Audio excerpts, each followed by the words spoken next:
And I think sort of Keir Starmer certainly appeared, I think he looked quite, I don't want to say upset, but I think he looked quite motivated. There was definitely a sense in his voice at the press conference that he gave earlier about wanting to do something. Yeah. But it does, and I was sort of, the suggestion of sort of comparing, the resources being back to, looking at sort of treating these people like football hooligans. And we know that there was a lot of work done to actually prevent a lot of those groups that used to cause absolute mayhem at football grounds. So we know it can be done. Let's just reflect for a moment on what's been happening today. What we've heard from the Prime Minister a little earlier on, and from the policing minister there, but just your own thoughts on the aftermath of the awful events in Southport, which led on to the violence we've seen on the streets. Rachel, I mean, you're looking at this very actively, no doubt as part of your Times commission, your policy commission on law and order. What thoughts have been going through your mind? Well, obviously, the first thought is about these 3 little girls and how appalling that is, and how awful for the families and the whole community. And you just must never forget who the true victims in this, and these sort of mindless thugs who went on the rampage. They shouldn't really be the people we're thinking about.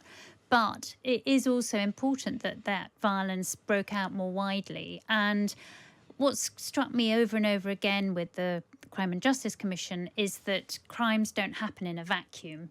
They happen in a context and in a culture. And we have now this really toxic online culture that is fueling disinformation, that is, promoting misogynistic ideas, that's promoting violence in many cases. And, the police chiefs that I've spoken to, say that's a job beyond them. You can't sort of arrest your way out of that problem, and that there needs to be tougher regulation on the tech companies. And, this is a much broader societal issue. I was speaking to a senior police officer this week who was making a comparison between counter-terrorism and violence against women and girls, and almost making the argument that you need a version of the prevent strategy to tackle this sort of violence, so that you're involving education, you're involving health, and you're tackling crime at source. Tough on crime, tough on the causes of crime, Tony Blair said. But, I think when you're talking about the disorder, you have to also think about what provoked that disorder, which wasn't just the terrible stabbings. It was also the disinformation. Yeah. And we don't know now the context or the circumstances of the original horrific crime. But there is, so we can't really comment on the wider lessons of that. And it's important, isn't it, Rachel, that while we're looking for lessons, while we're looking to see where dots are there to be joined, where a conclusion follows from a particular circumstance, to also make it clear there are some where that is not the case, where there is no connection in logic or in any other way between the horrors of those killings of those little girls and what followed by way of the street violence. They've been connected as part of the narrative, but in no other way do they really join up. Well, they're connected through the disinformation, which isn't, by definition, isn't related to the original crimes. Yeah, and I think you've been concerned about one of the things we've been touching on, which is, in particular, the influence of online platforms, online internet platforms, and the way that these platforms have, we've seen it before and before that, of joining up the actions, the thinking, the planning of these groups. In this case, the sort of, as Keir Starmer put it, the mindless mobs who jumped on trains and buses. It makes that kind of action that much more awfully, horribly effective. Well, it's joining them up, but it's also fueling the violence, isn't it? And it's kind of it's whipping people up. I think Starmer said that. And I thought it was interesting that Diana Johnson, in your interview there, she did leave open the possibility of looking again at the Online Harms Act, which was the legislation that the last Conservative government brought in to deal with it. And that was watered down, as it went through Parliament because of concerns. If we're looking, Joe Tanner, if we're looking at or trying to compile a list of, or starting to compile a list of things to do, action points, after all that's been happening over the last few days, what would you imagine should be on that list? Well, I think they've started with the conversation that they've talked about today, but it does sort of sound a little bit weak to say it's the start of a conversation. Diana Johnson there was saying about stamping it out, but then says, oh, it's the start of a conversation we're having. And I think sort of Keir Starmer certainly appeared, I think he looked quite, I don't want to say upset, but I think he looked quite motivated. There was definitely a sense in his voice at the press conference that he gave earlier about wanting to do something. But it does, and I was sort of, the suggestion of sort of comparing, the resources being back to, looking at sort of treating these people like football hooligans. And we know that there was a lot of work done to actually prevent a lot of those groups that used to cause absolute mayhem at football grounds. So we know it can be done, but there's a lot of stuff in this. I mean, I can't imagine what those families are going through.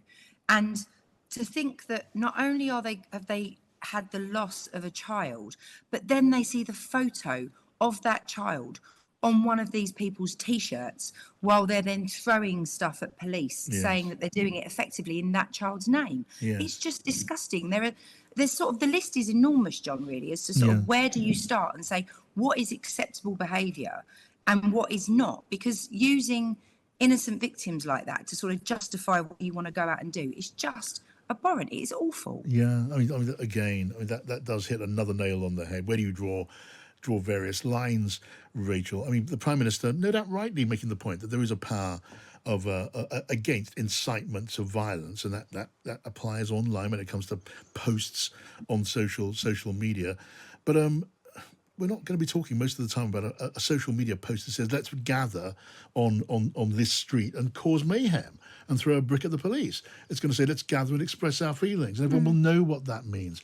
At what point does that kind of post become actionable? Yeah, exactly. It's a very grey area, isn't it? And especially when you've got potentially, some people are saying, and I have no proof about this, so I don't want to make the same mistake that those spreading disinformation are doing, but if you have potentially foreign powers involved in whipping this up as well, or, bad actors either in this country or around the world, there's something really sinister about it. And it is, those grey areas then become very important to go into. Are you going to be taking this aboard in your crime commission, do you think, specifically? Well, we're going to certainly be looking at what needs to happen. And, the online world is a huge part of where crime takes place as well, whether that's fraud, whether that's violence, whether that's abuse or harassment, stalking.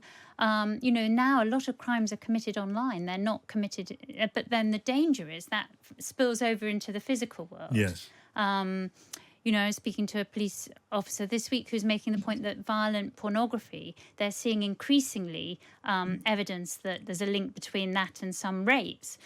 So you can't just say this is something that's, the digital world is totally detached. Yes. It's part of all of our lives, Yeah. and we have to kind of confront what's going on there. And it's our choice. What kind of culture do we want to live in? And we're swimming in a swamp, and we don't have to. I suppose that question of blurred lines, Joe, would also apply to this debate that we've seen just rear its head a little bit today when it comes to the banning or the prescription of certain organisations. I mean, the English Defence League, as it's called, has been named as being very much involved in some of the disorder we've seen on the streets. But banning something called the English Defence League, that's not a simple matter. And we're not talking about an organisation which, in the case of some terrorist organisations, exists for the purpose of causing mayhem and murder. In the case of the English Defence League, I mean, how do you go about banning it? What do you do if you do ban something called the English Defence League and it just changes its name, which I suppose can be done relatively quickly and easily, Joe? Yeah, I think that's one of the challenges, and you could see how, Keir Starmer didn't want to get into it, and neither did Diana Johnson, because it is a minefield, and how you do that on a practical level is not only sort of complicated, but it's also a very significant move to then go to that sort of extent. And I think what they're trying to do is essentially look at whether they can identify individuals more than one group, as it were. Yes. And actually, like in that comparison they made to hooligans was they talked about facial recognition. Keir Starmer did at the press conference. So they're clearly talking about very specific targeted measures that will help identify people that are then intent on causing sort of mayhem, that are going to actually, be throwing rocks as was described by Keir Starmer. So I think they're trying to go for something that's much more practical than probably getting into a public debate about an act against a particular group. And they're also, he was very keen not to get into talking about what Nigel Farage said. They clearly don't want to get into sort of a bigger political row, but want to look at more practical solutions. And I think that's, probably wise, but I'm not sure it will hold forever. I think there are going to have to be things addressed. Or maybe was it the Prime Minister just not wanting to reduce it to the level of a ding dong, a slanging match between him and a member of another, in Westminster, a relatively small party? That would, in a way, reduce the subject, wouldn't it? Yeah, but I think what does matter is the culture that's being put about and created more generally, and I don't think the government can ignore that. There's also the issue... Jess Phillips had a good old go at Nigel Farage. Doesn't mean it was the right thing to do for the Prime Minister on this occasion, perhaps. No, well, it would have bigged up Nigel Farage probably, wouldn't it? And, in a way that what they need to do is minimise his influence. But the other thing, practically, is just the lack of joined up data between the different police forces. So you've got these hooligans running around. Actually, they need to be able to share the information about where they are, who they are, between the different forces. And at the moment, it's much too fragmented. Yeah, we'll see how that... It is the beginning of a conversation. I think that was the very phrase the Prime Minister and Diana Johnson both used.